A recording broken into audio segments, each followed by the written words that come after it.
Hello दोस्तों, आज की इस वीडियो में हम लोग पढ़ने वाले हैं प्रकाश संश्लेषण का महत्व के बारे में। ठीक है, पिछले वीडियो में आप लोग प्रकाश संश्लेषण के बारे में पढ़ चुके हैं। तो अब हम लोग इस वीडियो में जानेंगे कि आखिर ये जो पौधे हैं प्रकाश संश्लेषण जो करते हैं, इससे पौधों को क्या लाभ होता है और इससे पृथ्वी पर रहने वाले बाकी जीवों को क्या लाभ होता है ना। तो एक एक चीज समझते हैं। सबसे पहले देखो, जो प्रकाश संश्लेषण होता है आपने देखा कि उसमें भोजन का निर्माण होता है।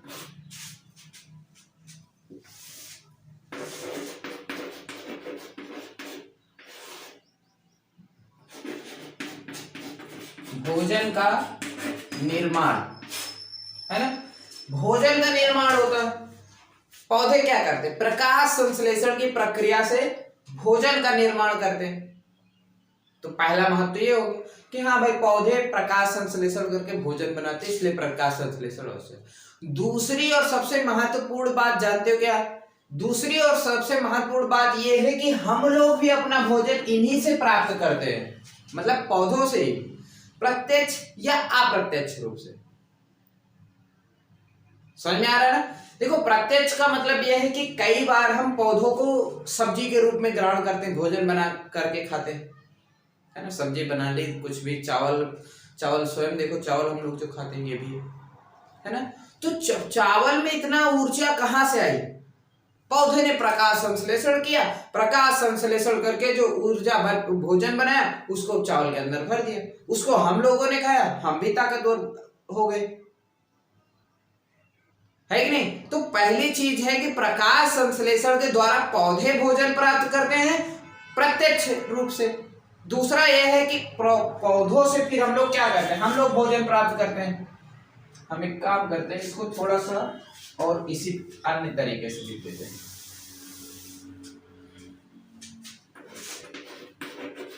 ऊर्जा निर्माण में,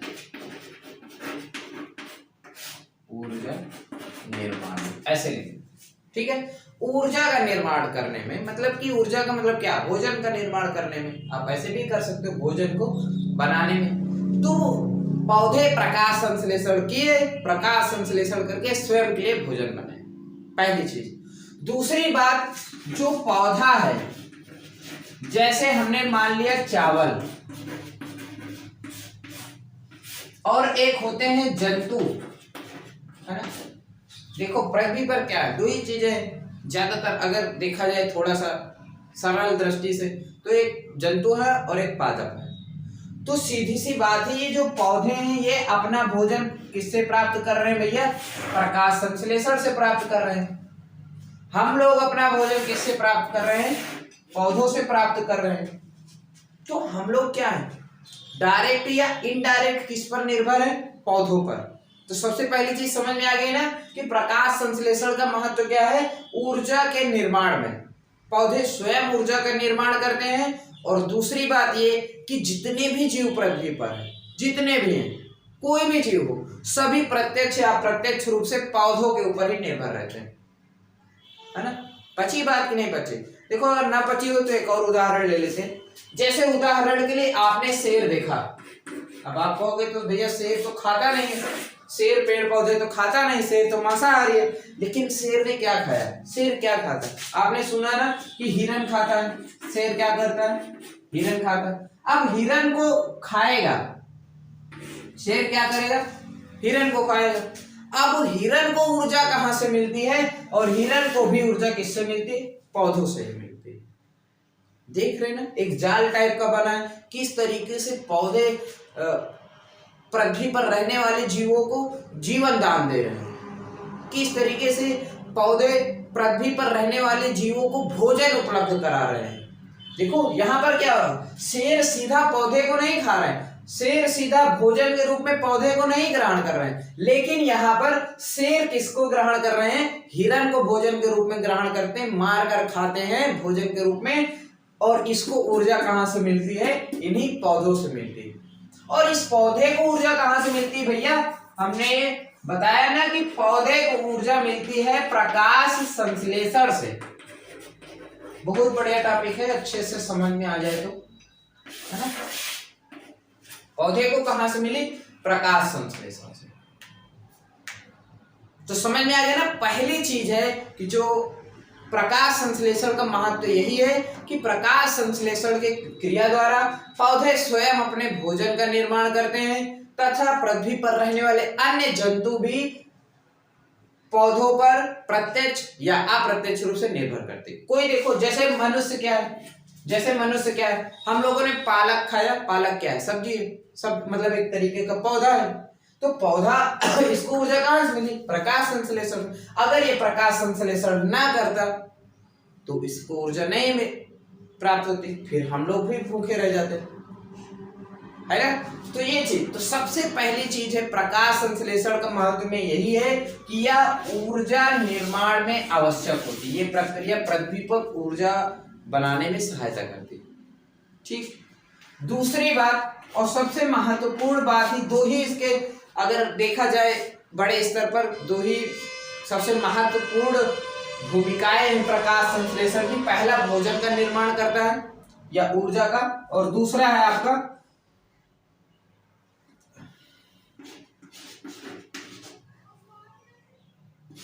कार्बन डाइऑक्साइड तथा O2 का नियंत्रण आप लिख सकते हैं, या फिर यहां पर आप लिख सकते हैं समन्वय। समझ रहे हैं? समन्वय का मतलब तालमेल एक तरीके से, या नियंत्रण अगर आप यहां पर लिख देंगे तो उससे आपको रहेगा ना, कंफ्यूज नहीं होगा। का नियंत्रण रखने में सहायक, रखने में सहायक, पूरा लाइन ही लिख देते हैं ये। ठीक है। प्रकाश संश्लेषण क्या होती है? प्रकाश संश्लेषण कार्बन डाइऑक्साइड तथा ऑक्सीजन का नियंत्रण रखने में सहायक होती है। देखो आज सभी लोगों को पता है ना कि जो पृथ्वी है यहां पर कई सारी गैसें अलग अलग अनुपात में पाई जाती है। जैसे उदाहरण के लिए आपने पढ़ा होगा कि जो नाइट्रोजन है वो 78% पाई जाती है। ठीक। ऑक्सीजन है वो आपकी 21% पाई जाती है, 21। ठीक है। कार्बन डाइऑक्साइड आपकी है वो आपकी 0.03% पाई जाती है। बाकी जो बच रहा है ना उसमें अन्य गैसें होती हैं, भाप भी होता है, कई सारी अन्य गैसें होती हैं, प्रमुख रूप से ये है। ठीक है। अब इसमें अगर ये 21%, आप लोगों ने पढ़ा होगा ना कि ऑक्सीजन क्या है, दहन में सहायता करते है। अगर आप ये थोड़ा सा सोचो कि अगर इन दोनों का अनुपात कम ज्यादा होगा ना, थोड़ा बहुत 19-20 तब तो ठीक। अगर ज्यादा कम ज्यादा हो जाएगा, ज्यादा अंतर आ जाएगा दोनों में, कार्बन डाइऑक्साइड की मात्रा मान लो कम हो गई, इसकी बहुत ज्यादा हो गई, तो यहां पर फिर बॉन्डर छा जाएगा। वो इसलिए क्योंकि देखो सीधी सी बात, एक उदाहरण से हम आपको समझाते हैं। क्योंकि अगर ऑक्सीजन का लेवल यहां पर बढ़ेगा, पृथ्वी पर मान लो ऑक्सीजन पौधे तमाम हो गए और ऑक्सीजन ज्यादा मात्रा में दे रहे हैं, तो पृथ्वी पर ऑक्सीजन अगर इंक्रीज होगा, ऑक्सीजन का स्तर अगर बढ़ेगा, तो फिर यहां पर थोड़ा सा भी घर्षण होगा ना तो आग लगने के चांसेस ज्यादा रहेंगे, है कि नहीं? क्योंकि ऑक्सीजन बढ़ जाएगा तो इसलिए आग लगने के चांसेस ज्यादा बढ़ जाएंगे। दूसरी बात है कि अगर कार्बन डाइऑक्साइड का प्रतिशत ज्यादा बढ़ गया तो भी नुकसानदायक है कि नहीं? तो भी नुकसानदायक है, क्योंकि कोई भी चीज हो ना लिमिट में अच्छी लगती है कि नहीं? हर एक चीज लिमिट में सही रहती है। उसके बाद कोई दवा हो या मित्र हो, कुछ भी मतलब A to Z जितनी भी चीजें लिमिट में होनी चाहिए सही रहती है। उससे कम ज्यादा हुई 19-20 तो चल जाएगा, और ज्यादा फर्क पड़ा तो फिर बाकी चीजें भी प्रभावित होती है। तो यहां पर होगा क्या, क्योंकि देखो पौधे क्या करते हैं, कार्बन डाइऑक्साइड को ग्रहण करते हैं। प्रकाश संश्लेषण में भाई यही तो करते हैं, कार्बन डाइऑक्साइड को ग्रहण करते हैं और क्या निकालते हैं, क्या निकालते हैं? ऑक्सीजन, इसको ग्रहण करते हैं, इसको निकालते हैं। तो इससे क्या होता है ना, वातावरण में कार्बन डाइऑक्साइड और ऑक्सीजन का अनुपात बना रहता है। ठीक है, अनुपात बना रहता है। तो इस तरीके से प्रकाश संश्लेषण दो प्रमुख रोल अदा करता है। पहला है ऊर्जा के निर्माण में, ऊर्जा का प्रमुख स्रोत है प्रकाश संश्लेषण। पौधे स्वयं भी प्रकाश संश्लेषण द्वारा भोजन बनाते हैं और जंतु भी प्रत्यक्ष या अप्रत्यक्ष रूप से पौधों पर निर्भर रहते हैं। आप अच्छा कोई भी चीज बताओ जो आप खाते हो जिसमें पौधे ना होते हैं। आपने अगर मछली भी बता दी ना गलती से, तो मछलियां भी ध्यान रखिएगा, तालाब में खाती ही पेड़ पौधे काई साई, है कि नहीं। अगर आपने शेर बताया कि भाई शेर तो पौधों को नहीं खाता, हमने कहा सही बात नहीं खाता, लेकिन भैया शेर हिरन को तो खाता है ना, खरगोश को तो खाता है। इनको ऊर्जा कहाँ से मिलेगी? पौधे से मिलेगी। और पौधों को ऊर्जा कहाँ से मिलती है? प्रकाश संश्लेषण से। तो आप देख रहे हैं ना कितना ज्यादा महत्वपूर्ण रोल है पृथ्वी पर प्रकाश संश्लेषण का, है कि नहीं। क्योंकि देखो अगर ये मान लो, एक मिनट इसको हम हटा दें, चलो प्रकाश संश्लेषण नहीं हो रहा, तो पौधे मरना शुरू हो जाएंगे। पौधों के मरने से पौधों के ऊपर जो जीव निर्भर हैं वो भी मरना शुरू हो जाएंगे। हिरन बचेगा इतनी जल्दी तो ये अपना आदत थोड़ी डाल देगा कि मांस खाना शुरू कर देगा। अब ये मरेगा तो ये भी मरेगा, ये कहाँ जाएगा?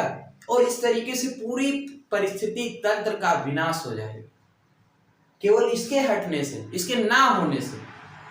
तो अब आपको उम्मीद करता हूं समझ में आ गया होगा कि आखिरकार प्रकाश संश्लेषण का हमारे पृथ्वी पर कितना ज्यादा महत्व है। एक तरफ जहां ऊर्जा के निर्माण में आवश्यक है, वहीं दूसरी तरफ प्रकाश संश्लेषण की प्रक्रिया द्वारा कार्बन डाइऑक्साइड और O2 का समन्वय बना रहता है या फिर अनुपात बना रहता है। तो थैंक यू दोस्तों, अब हम लोग मिलेंगे नेक्स्ट वीडियो में नेक्स्ट टॉपिक के साथ। जय हिंद।